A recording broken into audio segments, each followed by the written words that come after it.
Next जो है frictional force जो है वो नॉन कंजर्वेटिव फोर्स होती है। मींस के फ्रिक्शनल फोर्स की वजह से जो वर्क होगा एक तो वो पाथ पे डिपेंड भी करेगा और क्लोज पाथ में वर्क की वैल्यू 0 भी नहीं होगी। ठीक है, फॉर एग्जांपल अगर कोई रफ़, जितनी सरफेस जो है वो रफ़ होगी उतना ही ज़्यादा उसके लिए जो है वो एफर्ट ज़्यादा होगी, मींस के ज़्यादा वर्क करना पड़ेगा। तो इस वजह से हम कहेंगे कि जो फ्रिक्शनल फोर्स है वो नॉन कंजर्वेटिव है, वो पाथ पे डिपेंड करती है। नेक्स्ट अगली जो है डेफिनेशन करेंगे हम पार की। पार जो है उसको डिफाइन किया जाता है, power is the measure of the rate at which work is being done, यानी रेट ऑफ डूइंग वर्क।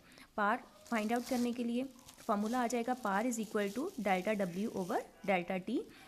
ठीक है, अब अगर हमने इंस्टेंटेनियस पार फाइंड आउट करनी है तो जो इंटरवल है वो बहुत शॉर्ट होना चाहिए, मींस के डेल्टा टी जो है वो अप्रोच करे ज़ीरो को।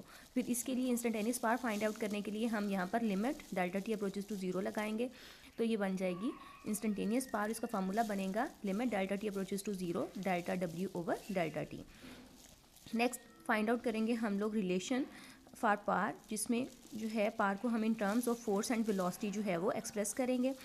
अब बहुत सारे केसेस में ऐसे कि जिसमें पार जो है उसे फोर्स और वेलोसिटी के प्रोडक्ट की फॉर्म में जो है वो एक्सप्रेस किया जाता है। फॉर एग्जांपल कोई भी मोटर बोट जो है वो जब वाटर को, उसका प्रोपेलर जो है जब वाटर के ऊपर फोर्स एक्सर्ट करता है तो वो फोर्स एक्ट हो रही होती है for a constant with a constant velocity v।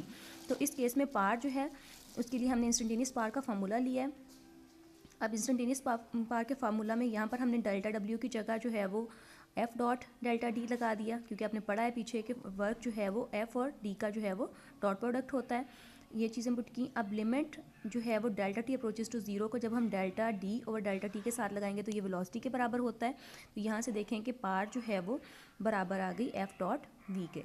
ऐसा यूनिट जो है वो पार का वाट होता है, और वाट जो है उसे डिफाइन किया जाता है 1 जॉल of work done in 1 second. ठीक है, अब इसका कमर्शियल यूनिट अगर हम देखते हैं तो कमर्शियल यूनिट होता है इसका किलो वाट आर।